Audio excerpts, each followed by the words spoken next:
Yes. I know a lot of the examples you gave were like within systems.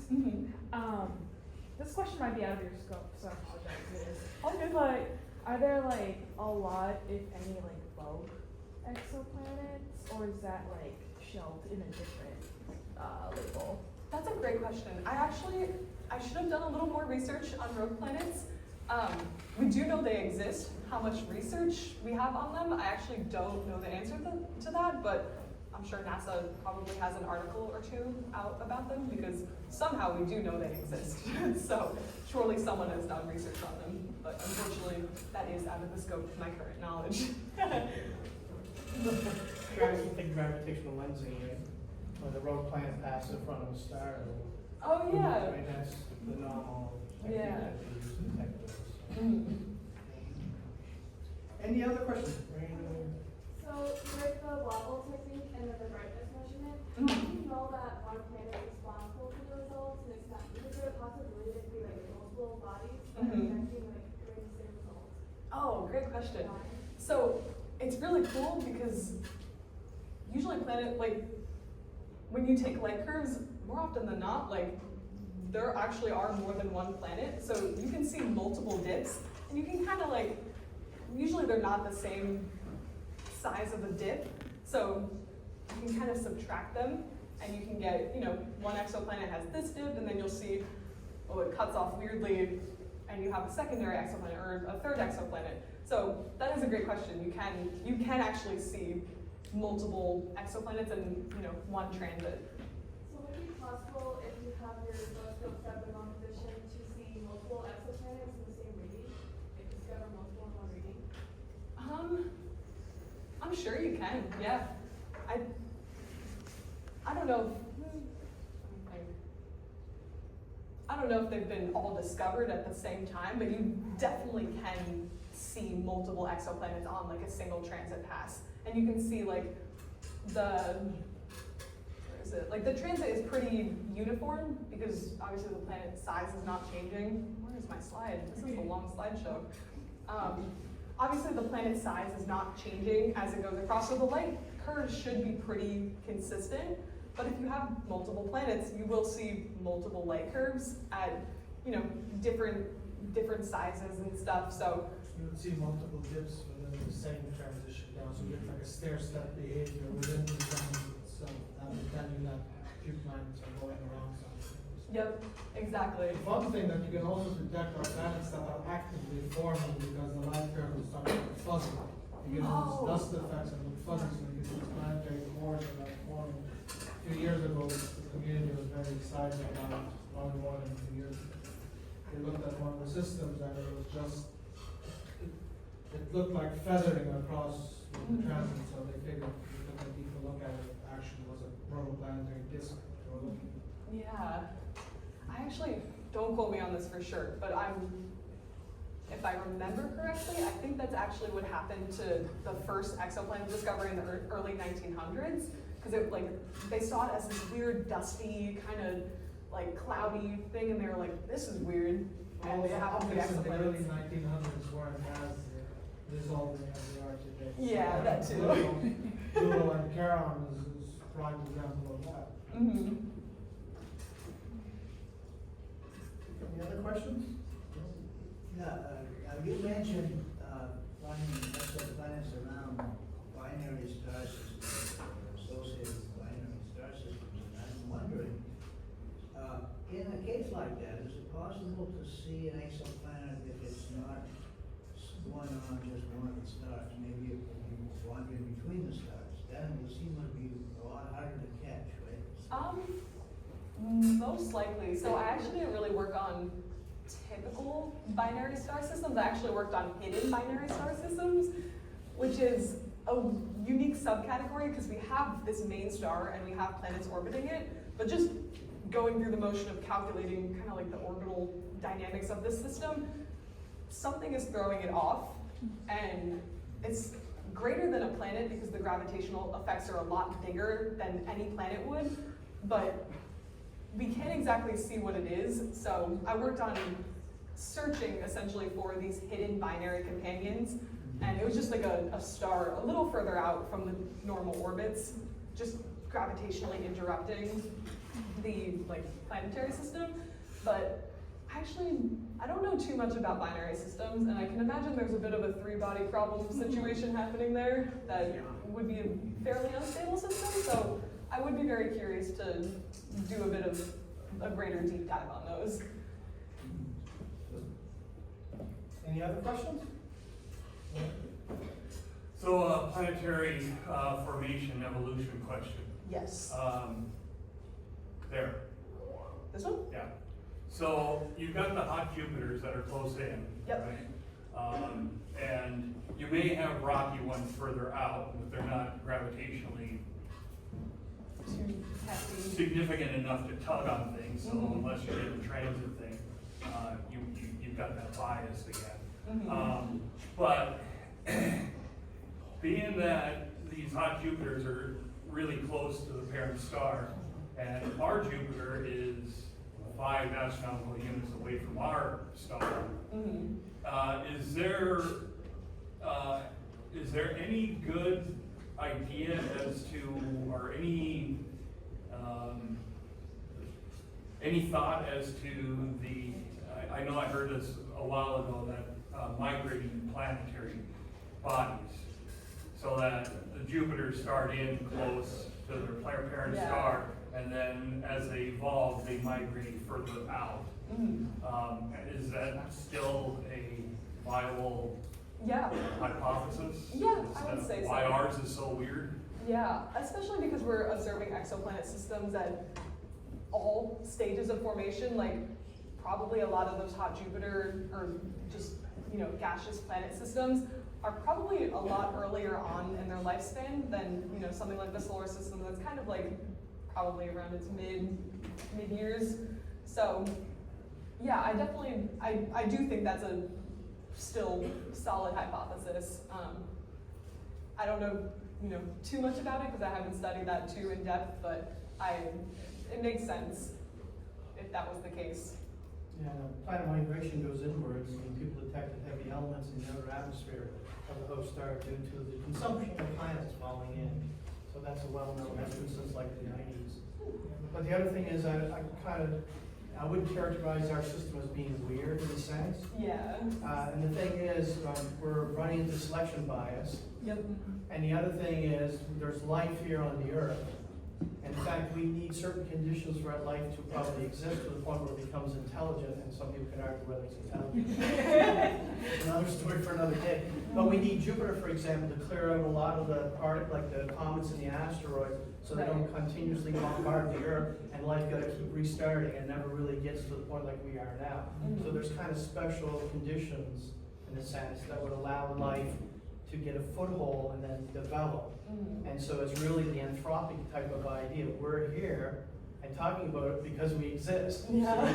And again, because even Kepler asked, why is the Earth at that distance from the sun such that things are just right, the Goldilocks principle? Like, is there some fundamental law of nature that prevents us from being too close or too far? No, because if we're too close, there wouldn't be life on this planet. Yeah. And if we're too far, there wouldn't be life on this planet. It just So kind of- life arises in a situation that's conducive for life as we know it. Mhm. So that's why I said using the term weird is Yeah. Okay. weird. I'm gonna pick you up on this, and, if that's the case, that Jupiter is needed to clear out things, and if this planetary migration thing is going on, how do you explain the asteroid belt? Because it's gotta, Mars got shredded. Well, yeah, it's not enough to be a there's not planet. enough there to be a planet. It's just leftover debris. Yeah. Yeah, so it's just leftover debris. Yeah, but Not we don't know everything much about the migrates solar inwards system to the actually sun. saying, right? Your protoplanetary disk was very dense compared to what it would be now because of the asteroid. So you're gonna have a loss of angular momentum, and that's where the planet's moving around again. So that's expected. It's an extended type of object, not a point source of mass. So you have to worry about that sort of thing. So, but anyways, yeah. Question? So you said that all of these are actual, systems that have been Yes. and confirmed. So I'm just looking at like the bottom left, and then the second row, second one in from the right, like how, so on the bottom left, how is that green planet not getting like annihilated by the yellow one? I wanna say these are definitely not drawn to scale. Okay, It's, 'cause I'm like- it's like relatively. Yeah, okay, cause I was like, how does that work? No, don't take it at like face value. Okay. This is like an artist rendition of Kepler systems. Gotcha, So okay. obviously there's a lot more space in between them than just the little. Yeah, okay, Sponge. makes sense. Oh, so even when you're dealing with extrasolar planets, the scale on size and distances is still a problem then? Yes. Also, back to that hot Jupiter point, you see, our Jupiter got lucky because Saturn formed early enough to pull it back a little bit. Mhm. And then this dynamics happened, so most Jupiters aren't lucky enough to get another Jovian planet forming early enough to pull it on the back. So, you also have that in your play. And even our moon stabilizes the obliquity of Earth's axis too. So that's amazing. We need a large moon to help. Good question back here? Yes, I just wanted to have an understanding of how these different types of telescope observations, how they're changing and what constitutes discovery. It used to be that astronomers looking through a telescope, they saw it in real time, and that was the discovery. Now we're downloading mega data. Yeah. And so the telescopes have seen these things, and then it could be years or decades or whatever before somebody says, oh, well, there was an exoplanet. And is that the point of discovery, or will we be thinking back to when that thing was originally derived and consider that the discovery? And that's what I meant by, not saying, you probably have already recorded 1 million of them or whatever. Surely, yeah. And so how do we define discovery? I think at the point of observation and kind of like the eureka, like, oh, this is, an exoplanet. Like, I think that point is the point of discovery. And I think discovery has kind of been a little watered down just because of the sheer amount of data that we have. And, obviously a couple centuries ago, it was a lot different to make discoveries because, you look up at the night sky with the telescope and you find a new galaxy, and that's crazy, and that's like the first one in, a decade or two that's been discovered. But now we have these really state-of-the-art telescopes that take, petabytes of data probably on the week. So we just have so much more data than we kind of know what to do with. And it just makes discoveries happen a lot more frequently, so it kind of, unfortunately, makes them less exciting. Isn't that the point of that, what was it, Planet Watch thing? Oh, Is yeah. to get all that raw data into Yeah. the hands of as many people. Yes. So that's how you contribute to helping the sciences. There's not enough scientists to look at all that data. So the telescopes take the data and then it quickly analyzes it for any anomalies, and then those anomalies get farmed out to humans who have a better ability to see those minor changes. And so I think that's how the discoveries is going to evolve into the future with more crowd-based. Definitely, yeah. A lot of, NASA especially is really leaning into the citizen science initiative. Not solely, but largely because we have so much more data than we really know what to do with, and we don't have enough scientists to go in and inspect every terabyte, petabyte of data, because we're really great at collecting it. We're just not as great as being efficient with going through it because we have so much of it. So, yeah. Following up with that, how do you think AI could fit into this?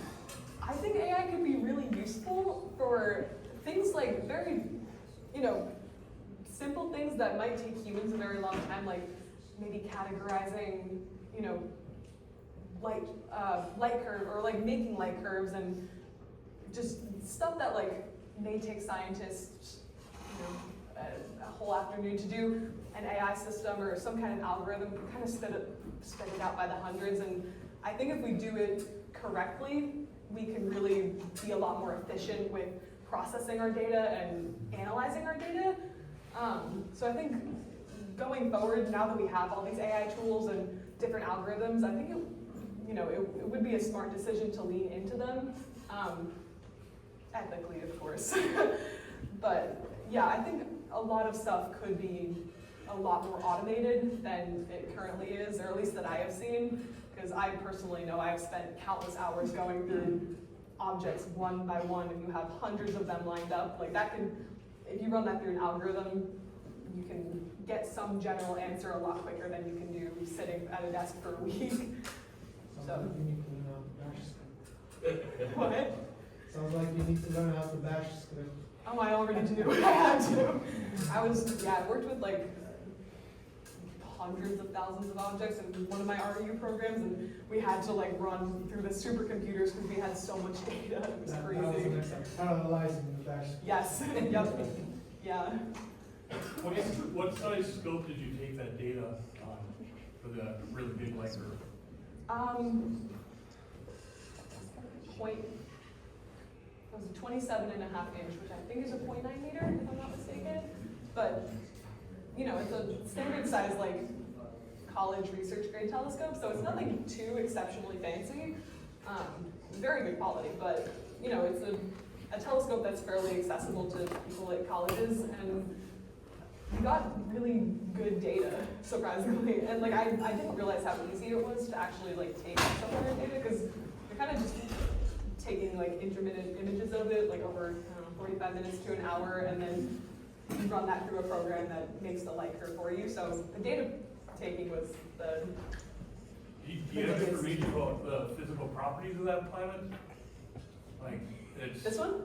Yeah, like it's distance from the star, or the mass of it, or this period. My freshman year of college, so a good 5 years ago. I remember that.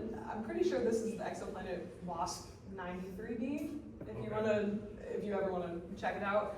But the reason I picked this one in particular is because actually I have a slide for this if anyone asks a question. There's a really cool website through I think Swarthmore College where you can put in your observatory, you can put in kind of just like observing locations and date, time, whatever, and it gives you all the known exoplanets, like all the stars in that night sky on that day with all known exoplanets. So I made a very big point to scout out an exoplanet that had 100% transit. So it wasn't like it was coming up, from under the horizon and you'd miss half of it. Like I wanted to find a very solid transit that I can see the full thing, just to, get a cool piece of data. So this was specifically like the exoplanet with the big light curve. So very good observing conditions, 100% transit. I think it was only like a 2-hour transit? Or no, hour? I don't remember how to read this. No, it was Nearly 3. yeah. So, Is that the actual period, 1.2 days? yes. Oh, that thing was really close to the star. This is my big fat exoplanet. But yeah, because this was like my first big kind of solo research project, I wanted to get good data. So I was like, gotta make the most optimal conditions, which was 100% transit and clear skies. Actually, it took me a couple tries because there was a lot of clouds in upstate New York. What's the magnitude difference from the depth of the transit to when it's not transit? Say that again? The magnitude difference in the light output from before it starts the transit and in the middle of the transit, what's that difference in brightness? Oh. Is that like a? It's about 10%. Is that 0.1 magnitudes then? That's 10%. Yeah. It's been a It's like, while. I mean, up there it says 12%. 12%, so it's about 0.12 magnitudes. Okay. And you took these observations from New Jersey? New York. Oh, by the way, keep it better. No, we don't don't the get other good, side of the river. we don't have good viewing in New Jersey because New York City's right next door, and we got light pollution, the whole thing. I had to go to upstate New York for this one. Okay, was the scene better? Yeah, weirdly enough, From the like building. 2 hours north in Albany, where my college was, the like sky was completely different than New Jersey. I was like, wow, this is crazy. Yeah. So, Any other questions? If not, please thank our speaker again.